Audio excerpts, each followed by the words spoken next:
So hello and welcome guys to this another video of this channel. तो चलिए शुरू करते हैं। आज इंडिया के जो भी बचे हुए क्वेश्चन थे प्रीवियस ईयर वो इस वीडियो में कवर करूंगा मैं सारे। तो फर्स्ट क्वेश्चन आपके स्क्रीन के ऊपर ये रहा। कॉम्प्लेक्स नंबर से ये क्वेश्चन बहुत बार रिपीट भी हुआ है पेपर में। जैसे कि 1 minus iota upon 1 plus iota का ऊपर n square is equal to 1। So अगर किसी ने प्रैक्टिस कर रखी होगी तो ये n स्क्वायर की वैल्यू कितनी होती है, 4 होती है ना। 1 minus iota upon 1 plus iota की power 4 is equal to 1। So यहाँ पे सिंपली n की वैल्यू क्या हो जाएगी, 2, है ना। यहाँ प्लस माइनस नहीं लेना है मुझे, सिंपली 2। सो आंसर क्या हो जाएगा, 2। चलिए, और हाँ एक इम्पोर्टेंट और बता देता हूँ इससे रिलेटेड, ये याद रख लेना। 1 प्लस आइटा का जो होल स्क्वायर होता है ना वो होता है 2 आइटा, है ना। और 1 माइनस आइटा का होल स्क्वायर जो होता है वो होता है माइनस का 2 आइटा। ये बहुत इंपॉर्टेंट है, इसे आप याद करोगे तो आगे शॉर्टकट्स में ये यूज़ हो जाएंगे, है ना। वहाँ पे टाइम आपका वेस्ट नहीं होगा। चलिए नोट कर लीजिए। सो नेक्स्ट क्वेश्चन रहा ये बाइनोमियल कोएफिशिएंट्स, है ना, जिसमें कि C1 C2 C3 है ना, जिसका मतलब यही है ना NC0 NC1। सो यहाँ पे NC0 नहीं दिया है। क्या नहीं दिया है, NC0 नहीं दिया है। सो हम यहाँ पे NC0 ऐड करके, अगर NC0 दिया होता तो इसकी वैल्यू सिंपली हो जाती 2 की पावर n। ये एक फॉर्मूला है। और यहाँ पे अगर हम 1 ऐड कर रहे हैं तो 1 माइनस भी तो करना पड़ेगा ना। सो सिंपली इसमें -1 कर दो, -1 कर दो। सो यहाँ पे आंसर हमारा B हो जाएगा, है ना। चलिए, और ये रहा नीचे एक और क्वेश्चन है, डिटर्मिनेंट से क्वेश्चन है ये। इसमें क्या रहा है, A B C is equal to 4। हमें डायरेक्ट इसे पूरा सॉल्व नहीं करना है, हमें डायरेक्ट इसे पूरा सॉल्व नहीं करना है। सो यहाँ पे A B C is equal to 4 है। सो सिंपली मैं यहाँ पे वैल्यू पुट कर देता हूँ, ए इज इक्वल टू 4, है ना। ए इज इक्वल टू 4 और बी सी को मैं 0 ले लेता हूँ, है ना। बी सी को 0 ले लेता हूँ। सो सिंपली यहाँ पे पुट करो, ए की जगह 4 रखो, है ना। बी सी 0 हो गया, ये भी 0 और ये भी 0।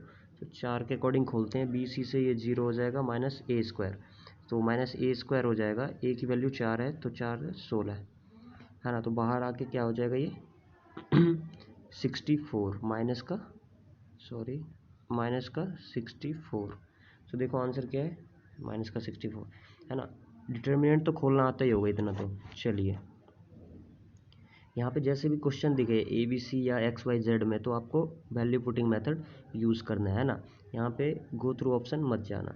चलिए देखिए, फिर एक क्वेश्चन है यहाँ पे सिंपली एक प्रॉपर्टी पूछा गया है। यहाँ पे अगर P से मल्टीप्लाई कर दिया और Q से भी मल्टीप्लाई कर दिया, यहाँ P से किया है और यहाँ पे Q से किया है, इस पूरे कॉलम में किया है, इस पूरे कॉलम में किया है। सो सिंपली प्रॉपर्टी होती है डिटर्मिनेंट की, अगर किसी भी पूरे रो या कॉलम में मल्टीप्लाई किया जाए तो बाहर भी वो सेम ही निकलता है। सो P को हमने बाहर निकाल दिया, Q को बाहर निकाल दिया और इसका डिटर्मिनेंट डेल्टा है।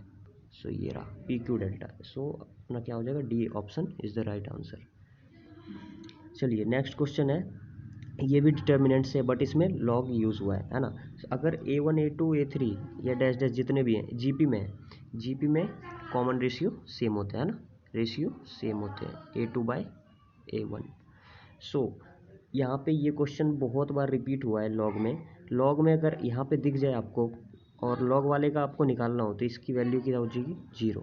ऑटोमेटिकली ये 0 हो जाएगी, है ना। क्योंकि आप इसे सॉल्व करके देख सकते हो, log A1 है ना, log A2 log A3, यहाँ पे कुछ भी ले लो, 1 2 4, है ना। A1 A2 की वैल्यू कुछ भी ले लो, जीपी बना दो एक 1 2 4 8 16, है ना। सो सिंपली वैल्यू क्या हो जाएगी, 0। And the next question, roots of the quadratic equation are real में क्या होता है, d इज ग्रेटर देन 0, है ना। सो d क्या होता है, b square minus 4ac is greater than 0। So B square क्या है, यहाँ पे 4 स्क्वायर माइनस 4, है ना, इज ग्रेटर देन 0। 4k हो जाएगा ये, है ना, c की वैल्यू k है। सो 4 इज ग्रेटर देन 4k ना, 4 से 4 cancel, it means k is less then 1, k is less then 1। So k is less then 1, k is less then 1। ये देखो लेस देन का साइन है ना इधर। चलिए next, cot 2x cot 4x, ये ट्रिग्नोमेट्री का क्वेश्चन है, मैंने पहले भी करवा रखा है ये। इसमें क्या करना है, वैल्यू पुट कर देना है सीधा। तो देखो यहाँ पे 2x 4x और 6x है। सो सिंपली आप यहाँ पे 15 रख सकते हो, है ना, x की वैल्यू 15 रख सकते हो। सो 15 रखोगे तो cot 30 cot 60 and cot 90। Cot 90 क्या होता है, 0। सो ये पूरी वैल्यू 0 हो जाएगी, ये भी पूरी वैल्यू 0 हो जाएगी, है ना।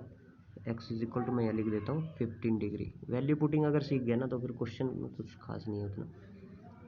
कॉट 30 की वैल्यू √3 होता है ना।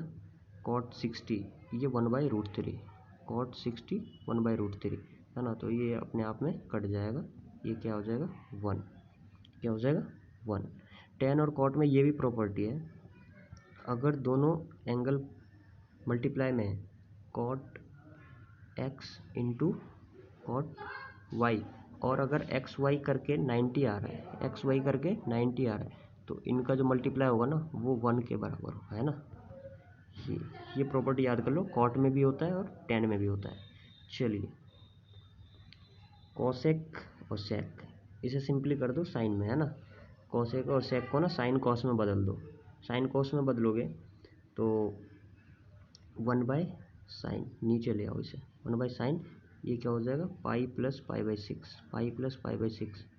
सो इसकी वैल्यू क्या हो जाएगी, थर्ड क्वाड्रेंट में जाएगा ये, थर्ड क्वाड्रेंट में sin 30 माइनस का 1/2, तो ये माइनस का 2 हो जाएगा, है ना, इसकी वैल्यू माइनस की 2। और cos π/3 तो मतलब 1/cos 2π माइनस π/3, तो ये किस क्वाड्रेंट में है, फोर्थ क्वाड्रेंट में। फोर्थ क्वाड्रेंट में cos 60 1/2, तो ये प्लस का हो जाएगा, तो ये आंसर इसका सिंपली क्या हो जाएगा -4। C is the right answer. I hope आप समझ गए होंगे, ऐसे किया मैंने 1/cos 5π/3, है ना। चलिए, tan 31 tan 33 tan 35 ट्रिग्नोमेट्री के जो 2 पार्ट हैं वीडियो, वो भी देख लेना ताकि आपके सारे कॉन्सेप्ट क्लियर हो जाएं। यहाँ पे मैं अप्रोच बता रहा हूँ कि आप कैसे करोगे। यहाँ पे देखो 90 बन रहा है ना, 10 से 33 57 90 बन रहा है ना। तो अगर 90 जहाँ भी बने और 10 की और कॉट की सीरीज़ दिखे तो सिंपली उसका आंसर क्या हो जाता है, 1 हो जाता है बच्चों, 1। यहाँ पे मैं क्वेश्चन को देखूंगा भी नहीं, 1 लगा के कहूँगा, क्योंकि पता है सीरीज़ जो जितनी बनेगी 10 और कॉट की 1 आएगी। अगर साइन कॉस की सीरीज़ बन रही हो तो बीच में देख लेना 90 तो नहीं आ रहा है क्या, कॉस में अगर 90 आए तो 0 हो जाता है। चलिए देखिए, ये रहा सेट से क्वेश्चन है। नल सेट क्या होता है, नल सेट ये होता है पाई। नल सेट क्या होता है, पाई, है ना। अगर ये बोला जाए तो ये हो जाता है सिंगलटन सेट, है ना। इसे नल सेट कभी मत बोलना, क्योंकि ये सेट के अंदर कोई भी एक एलिमेंट है तो वो सिंगलटन सेट कहलाता है ना। सेकंड पॉइंट क्या है, every null set is a subset of every set. Yes, जो ये नल सेट होता है इसकी एक प्रॉपर्टी है कि ये हर एक सेट की सबसेट होती है, अपने आप की भी सबसेट होती है। So every set is a subset of itself. Yes, every set is a subset of, क्योंकि हर एक सेट में उसका खुद का तो एलिमेंट होता ही है। If a set has 10 elements then power set, power set का फॉर्मूला क्या होता है, 2 की पावर n। तो 2 की पावर 10 कितना, 2 की पावर 10 1024, है ना। चलिए, तीनों सही हैं, 1 2 3, D option is the right. 1 root of this quadratic equation, है ना। रेसिप्रोकल जहाँ भी दिखे तो A is equal to C, A is equal to C, मतलब first term is equal to last वाले के, कोएफिशिएंट दोनों बराबर हो जाते हैं। तो यहाँ पे के की वैल्यू सिंपली आप कैसे निकालोगे, के इज इक्वल टू 5, के इज इक्वल टू 5। ये देखो, इसमें मैंने क्वेश्चन में 2 सेकंड भी नहीं लगाया, क्वेश्चन सॉल्व हो गया। क्यों, क्योंकि मुझे प्रॉपर्टी याद थी कि मतलब क्वाड्रेटिक इक्वेशन में अगर रेसिप्रोकल है दोनों रूट्स तो सिंपली इसका जो ए होगा वो सी के इक्वल होगा। सी यहाँ पे के है, ए 5, तो चलिए के की value 5। How many ways can a team of 5 player, permutation and combination. 5 player को सेलेक्ट करना है 8 प्लेयर से। So not include a particular player, अगर एक पर्टिकुलर प्लेयर को इंक्लूड नहीं करना है तो 8 में से एक को माइनस कर दो तो कितने बचे, 7। सेलेक्ट कितने करने हैं, 5, 7C5। 7C5 फॉर्मूला 7 इंटू 6, नीचे आ जाएगा 5 फैक्टोरियल, तो ये नीचे -2, सो 3 से मल्टीप्लाई इज इक्वल टू 21। चलिए, आई होप कॉम्बिनेशन तो यूज़ करना आता होगा, है ना, फैक्टोरियल कैसे खोलते हैं। चलिए, जीपी से रिलेटेड है property, if each term of GP is multiplied by same non zero number then resulting sequence is also GPs. GP में मल्टीप्लाई या डिवाइड हो जाए तो वो जीपी ही रहते हैं, अगर प्लस माइनस हो जाए तो वो जीपी नहीं रहता। तो ये दोनों सही है ना। अगर एपी में प्लस माइनस मल्टीप्लाई डिवाइड कुछ भी हो जाए तो वो एपी ही रहती है। चलिए, third term of a GP A3 दे रखा है आपको 3 and the product of its 5 terms बोला है। तो प्रोडक्ट कैसे निकालोगे, पहले लिखो first term a by r, है ना, ए बाय सॉरी ये देखो, first term a, second term a r, third term a r square, fourth term a r cube, fifth term a r 4। तो अगर इन सबको मल्टीप्लाई कर दिया जाए, इन सभी को मल्टीप्लाई कर दिया जाए, सो क्या आ जाएगा, ए की पावर 5 और आर की पावर 10, है ना, प्रोडक्ट ही तो कर रहे हैं ना। सो यहाँ पे सिंपली आ जाएगा ए आर स्क्वायर की पावर 5। सो सिंपली हमें ए थर्ड दे रखा है, ए थर्ड की बने, ए थर्ड 3 है, तो ए थर्ड 3 को हम क्या लिख सकते हैं, ए आर स्क्वायर, है ना। ए आर स्क्वायर की वैल्यू 3 है। अब इसके पावर 5 आप नहीं कर सकते क्या, इसकी पावर 5 कर दो, 3 की पावर 5 कितना हो जाए, 343। सो देखो राइट आंसर क्या है, सॉरी 243, कितना 243, 243, है ना। चलिए, ये रहा right answer B. So the last question है आज के लिए, e is equal to 0 for circle, is equal to 1 for parabola, e is less than for ellipse, है ना। तो चलिए, ये इसेंट्रिसिटी है, कॉनिक सेक्शन में इसेंट्रिसिटी है जो सर्कल के लिए 0 होती है। ये तीनों सही है, मैं इसलिए लेके आया हूँ ताकि आपको इसकी वैल्यू एग्जैक्ट पता हो जाए, ताकि आप सभी डिफेंस एग्जाम में डायरेक्ट टिक लगा के आ जाओ। सर्कल के लिए 0 होता है, आप ट्रिक से याद कर लो सर्कल कैसा होता है, 0 तो 0। पैराबोला, पैराबोला के लिए 1 होता है, क्या होता है ये 1, बीच में 1 आ जाता है ना, तो 1 कर लो। और इलिप्स के लिए लेस देन 1, इलिप्स के लिए लेस देन 1, और हाइपरबोला के लिए ग्रेटर देन 1, हाइपरबोला के लिए अगर बोला जाए तो ग्रेटर देन 1। चलिए, thank you so much for watching this video.